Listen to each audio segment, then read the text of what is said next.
Started in 1997. I was the post-fight interviewer.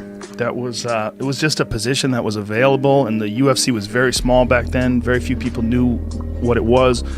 And they needed someone to do post-fight interviews. But so you were in that world to begin with? I was in the martial arts world. You know, I used to teach martial arts for a living before I became a comedian. I used to fight. Fought in a lot of Taekwondo tournaments and had some kickboxing fights, and I'd always been a martial artist since I was a kid.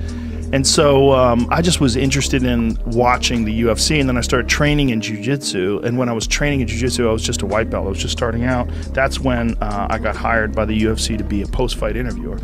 And in talking to Dana White, one day, I was talking to him about fights going on in Japan. I'm like, have you ever seen Sato fight? Do you know do you know Sakura? Do you know this guy? And I was bringing all these names, and he was like, do you want to do commentary? I'm like, I don't want to do commentary, man.